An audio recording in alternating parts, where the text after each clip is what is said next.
പുരഞ്ജന ചരിത്രം. പുരഞ്ജനൻ്റെ കഥ നാരദ മഹർഷി പ്രാചീന ബർഹിസിനെ പറഞ്ഞു കേൾപ്പിക്കുന്നതാണല്ലോ. അന്യാപദേശ രൂപത്തിലുള്ളതാണ് അക്കഥ.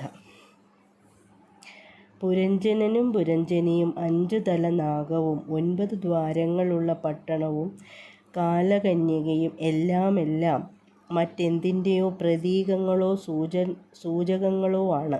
കഥ കേട്ടിരുന്ന പ്രാചീന ബർഹസിന് വേണ്ടവിധം ആശയവ്യക്തത കൈവരിക ഉണ്ടായില്ല. രാജാവ് എല്ലാം കേട്ട് കഴിഞ്ഞ് തൻ്റെ സംശയങ്ങൾ നാരദനോട് ചോദിക്കുന്നു. ആ വിശദീകരണമാണ് ഈ കഥാഭാഗത്തിലുള്ളത്.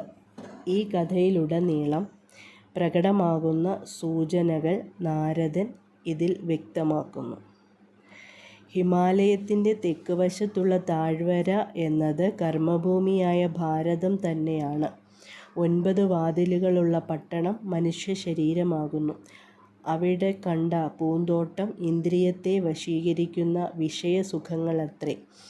5 തലയുള്ള സർപ്പശ്രേഷ്ഠൻ പഞ്ചപ്രാണങ്ങളല്ലാതെ മറ്റൊന്നുമല്ല. പുരഞ്ജിനി എന്ന സ്ത്രീയാകട്ടെ മായാകാര്യത്തിൽ ജനിച്ച ബുദ്ധിയാണ്. പുരഞ്ജനൻ ജീവ ആത്മാവു തന്നെ. പുരം എല്ലാറ്റിലും സാക്ഷിയായ ശരീരം. ജീവൻ്റെ സഖാവായ ഈശ്വരനാണ് അവിജ്ഞാതൻ.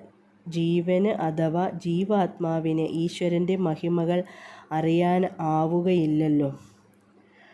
അവിജ്ഞാതനെ ഉപേക്ഷിച്ചിട്ടാണ് പുരഞ്ജനൻ പുതിയൊരു രാജധാനി തേടി പുറപ്പെട്ടതെന്ന് ഓർമ്മിക്കുമല്ലോ. പ്രകൃതി സഹജമായ ഗുണങ്ങളെ അനുഭവിക്കുവാനുള്ള ത്വര ജീവനുണ്ടായപ്പോഴാണ് അത് സംഭവിച്ചത്. പുരഞ്ജനയ്ക്കൊപ്പം ദാസികളെയും ദാസന്മാരെയും നാം കാണുന്നു. അവർ ബുദ്ധിയുടെ പ്രതീകമാണെന്ന് സൂചിപ്പിച്ചുവല്ലോ. ഇന്ദ്രിയങ്ങളും ഇന്ദ്രിയവൃത്തികളുമാണ് ആ ദാസീദാസന്മാർ.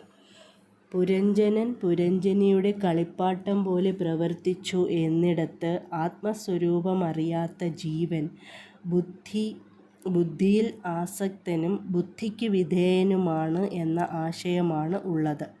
5 ഇന്ദ്രിയവൃത്തികൾ, പാഞ്ചാലദേശങ്ങൾ, നവദ്വാരം എന്നത് മനുഷ്യ ശരീരത്തിലെ അരയ്ക്ക് മുകളിലുള്ള 7 ദ്വാരങ്ങൾ, 2 കണ്ണുകൾ, 2 മൂക്കുകൾ, 2 ചെവികൾ, 1 വായ, അരയ്ക്ക് താഴെയുള്ള 2 ദ്വാരങ്ങൾ, ഗുദം, ലിംഗം എന്നിവയാണ്.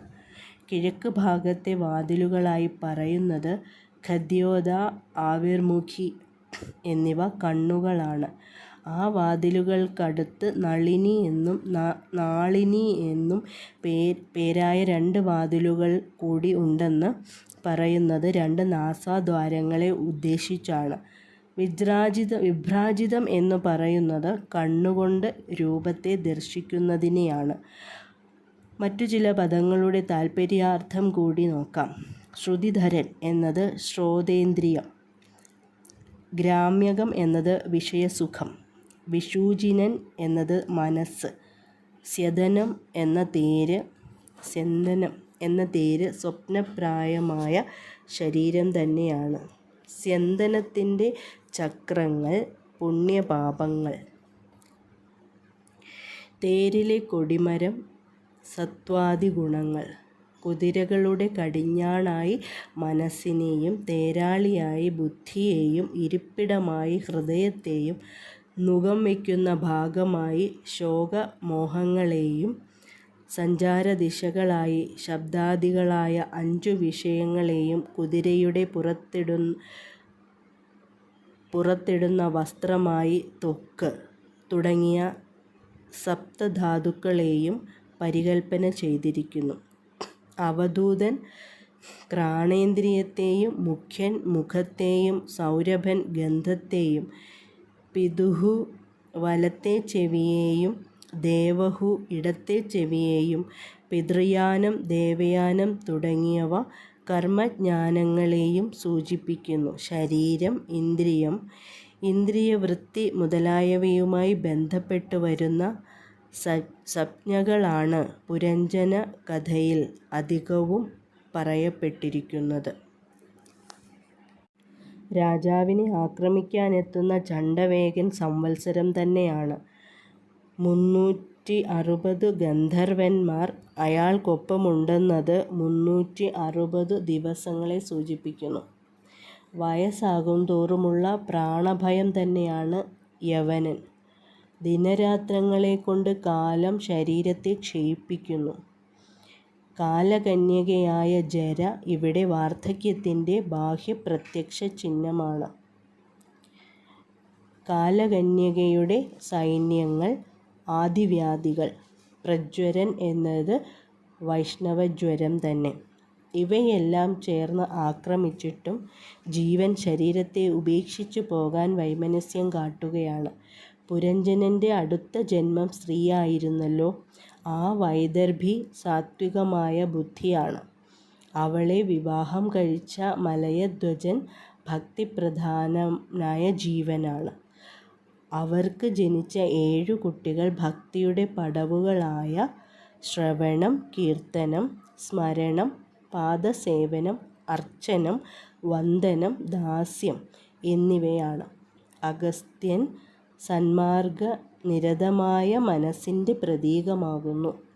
മോക്ഷം പ്രാപിച്ച മലയധ്വജൻ്റെ ചിതയിൽ സതി അനുഷ്ഠിക്കാനൊരുങ്ങിയ വൈദർഭിയെ പേരറിയാത്ത ഒരു ബ്രാഹ്മണൻ സാന്ത്വനിപ്പിക്കാനെത്തുന്നുണ്ടല്ലോ, അത് ഈശ്വരൻ തന്നെയാണ്. സ്വന്തം ഭക്തന്മാരെ രക്ഷിക്കുന്നതിൽ ഈശ്വരൻ അപാര കരുണയുള്ളവനാണ് എന്നാണ് വ്യംഗ്യം. നിഗൂഢാർത്ഥങ്ങൾ നിറഞ്ഞതും സങ്കീർണമായ ആഖ്യാനത്തോടു കൂടിയതുമായ പുരഞ്ജനൻ്റെ കഥ ആവർത്തിച്ചുള്ള വായനയിലൂടെ മാത്രമേ ഉള്ളിൽ പതിയൂ. ഒരിക്കൽ കേട്ടിട്ട് അർത്ഥം തിരിയാത്തതുകൊണ്ടാണല്ലോ പ്രാചീന ബർഹിസ് വിശദീകരണം നൽകാൻ നാരദനോട് പിന്നീട് ആവശ്യപ്പെട്ടത്. പ്രാചീന ബർഹിസ് വായനക്കാർ തന്നെയാണ് എന്ന് വ്യാഖ്യാനിക്കുന്നതിൽ തെറ്റ് ആവുകയില്ല. പ്രാചീന ബർഹിസിനോട് സവിസ്തരം പുരഞ്ജനകഥ പറഞ്ഞു കൊടുത്തിട്ട് നാരദ മഹർഷി അവിടെ നിന്നും യാത്രയാവുന്നതോടെ ഈ കഥാഭാഗം സമാപിക്കുന്നു. പ്രചേതാക്കളുടെ ശേഷം കഥ. പ്രാചീന ബർഹിസിൻ്റെ പുത്രന്മാരായ പ്രചേതസ്സുകൾ തപസ്സിനു പോയതും ഭഗവാൻ ശ്രീരുദ്രൻ അവരിൽ പ്രസാദിച്ചത്, രുദ്രഗീത ഉപദേശിച്ചതും തപസ്സിനായി അവർ സമുദ്രാന്തർഭാഗത്തേക്ക് പോയതും ഒക്കെ മുമ്പ് കണ്ടു കഴിഞ്ഞു. പ്രചേതാക്കൾ അന്നപാനാദികൾ വർജിച്ചും രുദ്രഗീതം ഉരുവിട്ടും നിരന്തരമായ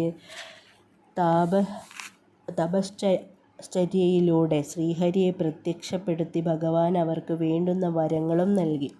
പ്രചേതാക്കളെ ഉഷസ്സിൽ സ്മരിക്കുന്നവർക്ക് ലോകസൗഭാഗ്യങ്ങൾ സ്വന്തമാകും. രുദ്രഗീതം ശ്രദ്ധാഭക്തി സമന്വിതം ജപിക്കുന്നവർക്കും ഇതേ ഫലങ്ങൾ ഉണ്ടാകും. കണ്ടു മഹർഷിക്ക് പ്രംലോജ എന്ന അപ്സരസിൽ ജനിച്ച മാരിഷയെ വിവാഹം കഴിച്ച് ഗൃഹസ്ഥാശ്രമ ധർമ്മം അനുഷ്ഠിക്കാനും ഭഗവാൻ പ്രചേതാക്കളെ ഉപദേശിച്ചു. ഭഗവാന്റെ വാക്കുകൾ ചെവിക്കൊണ്ട് പ്രചേതാക്കൾ സമുദ്രത്തിൽ നിന്നും പുറത്തു വന്നു. നിബിഡ വൃക്ഷങ്ങൾ നിറഞ്ഞു നിൽക്കുന്നത് മൂലം ഭൂമിയിൽ ആഹാരത്തിന് വകയില്ലാതായിരിക്കുന്നത് അവരെ ക്ഷോഭാകുലരാക്കി. അഗ്നിയും വായുവും സൃഷ്ടിച്ച് വൃക്ഷങ്ങളെ ഭസ്മീകരിക്കാൻ തുനിഞ്ഞപ്പോൾ ബ്രഹ്മദേവൻ അവിടെ എത്തി അവരെ ശാന്തരാക്കുന്നു. ബ്രഹ്മദേവൻ മുൻനിന്നു തന്നെയാണ് മാരിഷയെ അവർക്ക് വിവാഹം ചെയ്തു കൊടുത്തതും. മാരിഷയിൽ പ്രചേതാക്കൾക്ക് പിറന്ന പുത്രനാണ് ദക്ഷൻ. പഴയ ദക്ഷൻ്റെ പുനർജന്മം. ചാക്ഷുഷം എന്നു പേരുള്ള മന്വന്തരത്തിൻ്റെ പ്രജാപതിയായി ദക്ഷൻ ഉയർത്തപ്പെട്ടു. ലൗകിക ബന്ധം ഉപേക്ഷിച്ച പ്രചേതാക്കൾ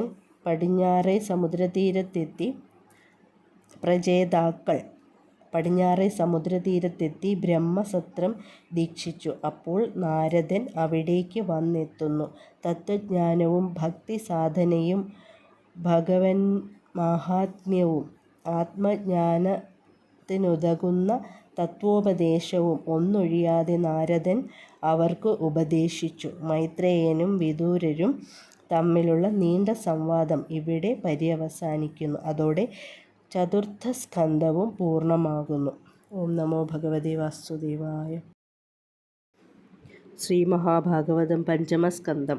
ശ്രീശുകൻ പരീക്ഷത്തിന് ഉപദേശിച്ച കേശവചരിതങ്ങൾ.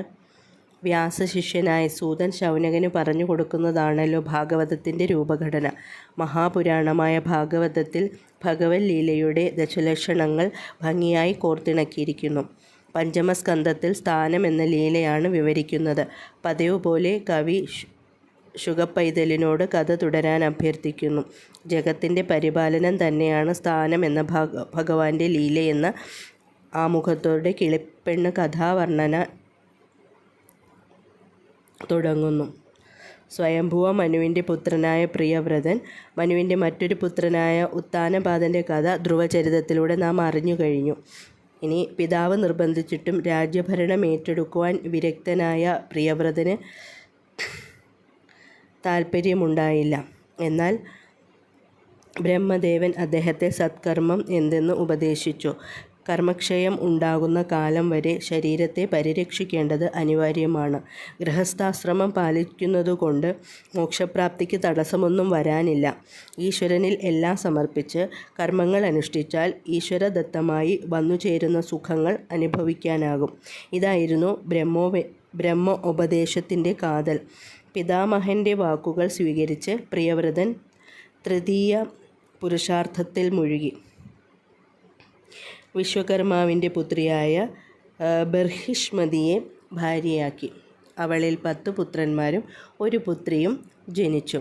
അഗ്നീന്ദ്രൻ, യുഗ്മജിഹ്വൻ, യജ്ഞബാഹു, മഹാവീരൻ, ഹിരണ്യരേതാവ്, കൃതപൃഷ്ഠൻ, സവനൻ, മേധാതിഥി, വീതിഹോത്രൻ, കവി ഇവരായിരുന്നു 10 പുത്രന്മാർ. ഇവരിൽ കവിയും സവനനും മഹാവീരനും സന്യസിച്ച് മോക്ഷം നേടി. പ്രിയവ്രതൻ്റെ മറ്റൊരു ഭാര്യ ഉത്തമൻ, താമസൻ, രൈവതൻ എന്നീ 3 പുത്രന്മാർക്കും ജന്മം നൽകി. അവർ കാലക്രമത്തിൽ മന്വന്തരങ്ങളുടെ അധിപന്മാരായി തീർന്നു. പ്രിയവ്രതന് ബാർഹിഷ്മതിയിൽ ഒരു മകളും ഉണ്ടായിട്ടുണ്ടല്ലോ. അവളുടെ പേര് ഊർജസ്വതി. അവളെ അസുരഗുരുവായ ശുക്രാചാര്യർക്ക് വിവാഹം കഴിച്ചു കൊടുത്തു. അവളിൽ ശുക്രന് ജനിച്ച പുത്രിയായ ദേവയാനിയെ യയാതി വിവാഹം കഴിച്ചു. പ്രിയവ്രതൻ അത്ഭുതവീര്യനായ ചക്രവർത്തിയായിരുന്നു. 11 കോടി സംവത്സരം അദ്ദേഹം രാജ്യം വാണു. ഒരിക്കൽ അദ്ദേഹം ഒരു മഹാസാഹസത്തിന് മുതിർന്നു. മഹാമേരു പർവ്വതത്തെ ചുറ്റി സഞ്ചരിച്ചുകൊണ്ട് ആദിത്യൻ ഭൂമണ്ഡലത്തെ പ്രകാശിപ്പിക്കുകയാണല്ലോ. എന്നാൽ ഭൂമിയിൽ എല്ലാ ഭാഗത്തും ഒരേ കാലത്ത് പ്രകാശം പതിക്കുന്നില്ല. ഒരു പകുതിയിൽ വെളിച്ചവും മറ്റേ പകുതിയിൽ ഇരുട്ടും നിറയുകയാണ്. ആദിത്യനൊപ്പം വേഗമാർന്ന തേജോമയമായ തേരിലേറി രാത്രിയെ പകലാക്കുന്നുണ്ടെന്ന് കൽപ്പിച്ച് പ്രിയവ്രതൻ ആദിത്യനൊപ്പം പ്രദക്ഷിണം ചെയ്തു. 1 അല്ല 7 വട്ടം. അത് കണ്ടപ്പോൾ രണ്ടാമതൊരു ആദിത്യനാണോ എന്ന് ഏവർക്കും തോന്നിപ്പോയത്രേ. തേർചക്രങ്ങൾ ഉരുണ്ടതുമൂലമുണ്ടായ അഗാധ ഗർത്തങ്ങൾ 7 സപ്തസമുദ്രങ്ങളായി. അവയ്ക്കിടയിൽ 7 ദ്വീപുകളും ഉയർന്നു പൊങ്ങി. സന്യസിക്കാൻ പോയ തൻ്റെ 3 പുത്രന്മാർ ഒഴികെയുള്ള 7 പുത്രന്മാർക്കായി സപ്തദ്വീപുകളും പ്രിയവ്രതൻ സമ്മാനിച്ചു. പിന്നീട് അദ്ദേഹം മനസ്സിൽ വിവേകവൈരാഗ്യങ്ങൾ ഉദിച്ചവനായി നാരദ മഹർഷിയിൽ നിന്ന് ഉപദേശം നേടി ബ്രഹ്മോപാസനയിൽ മുഴുകി ഒടുവിൽ പുരുഷാർത്ഥം സാധിക്കുകയും ചെയ്തു. പ്രിയവ്രതൻ്റെ പുത്രനായ അഗ്നീന്ദ്രൻ സപ്തദ്വീപുകളിലൊന്നായ ജംബുദ്വീപിൻ്റെ അധിപതിയായി ഭരണമേറ്റു. അക്കാലത്ത് തന്നെ അദ്ദേഹം തപസ്സിനും ഒരുമ്പെട്ടു. പർവ്വതഗുഹയ്ക്കുള്ളിലായിരുന്നു തപസ്. വായുവും വെള്ളവും മാത്രം ഭക്ഷിച്ചുകൊണ്ടുള്ള കഠിനമായ തപസ്സായിരുന്നു അഗ്നീന്ദ്രൻ്റേത്. ബ്രഹ്മാവ് അവിടേക്ക് ചേതോഹാരിണിയായ പൂർവചിത്തി എന്ന അപ്സരസിനെ അയച്ചു. അവർ പരസ്പരം അനുരാഗബദ്ധരായിത്തീർന്നു. അനേകായിരം സംവത്സരം കാമകേളികളിൽ മുഴുകി ജീവിച്ച അവർക്ക് 9 പുത്രന്മാരുണ്ടായി. അതിനുശേഷം പൂർവചിത്തി ബ്രഹ്മലോകത്തേക്ക് മടങ്ങി. അഗ്നീന്ദ്രന് പത്നിയിലുള്ള ആസക്തി ഒടുങ്ങിയിരുന്നില്ല. അദ്ദേഹം തപസ്സു ചെയ്ത് ബ്രഹ്മലോകത്തെത്തുകയും പൂർവചിത്തിയുമായി വീണ്ടും ഒന്നിച്ചു വാഴുകയും ചെയ്തു. അഗ്നീന്ദ്രൻ പൂർവചിത്തി ദമ്പതികൾക്ക് പിറന്ന പുത്രന്മാരിവരാണ്: നാഭി, കിംപുരുഷൻ, ഹരിവർഷൻ, ഇളാവ്രതൻ, രമ്യകൻ, ഹിരൺമയൻ, കുരു, ഭദ്രാശ്വൻ, കേതുമാലൻ. അവരെല്ലാം തികഞ്ഞ സാത്വികന്മാരും അതുല്യന്മാരുമായിരുന്നു. ഈ 9 പേർ മേരുപുത്രിമാരായ മേരുദേവി, പ്രതിരൂപ, ഉഗ്രദംശ്രീ, ലത, രമ്യ, ശ്യാമ, നാരി, ഭദ്ര, ദേഹഹൂതി എന്നിവരെ വിവാഹം കഴിച്ചു. നേരത്തെ ജംബുദ്വീപിനെ 9 ഖണ്ഡങ്ങളാക്കി പകുത്ത് അഗ്നീന്ദ്രൻ തൻ്റെ മക്കൾക്ക് നൽകിയിരുന്നു. അദ്ദേഹത്തിൻ്റെ മൂത്തപുത്രനായ നാഭിയുടെ കഥയാണ് ഇനി. നാഭി മേരുപുത്രിയായ മേരുദേവിയെ പരിഗ്രഹിക്കുകയുണ്ടായല്ലോ. അവർക്ക് സന്താനങ്ങളൊന്നും ഉണ്ടായില്ല. വിഷമിച്ച നാഭി ദക്ഷിണ സമുദ്ര തീരത്ത് പോയി ഒരു യാഗം നടത്തി. അവിടെ മഹാവിഷ്ണു പ്രത്യക്ഷപ്പെട്ടു. യാഗശാലയിലുണ്ടായിരുന്ന നാഭിയും പത്നിയും വിഷ്ണുവിനെ അകമഴിഞ്ഞ് സ്തുതിക്കുന്നു.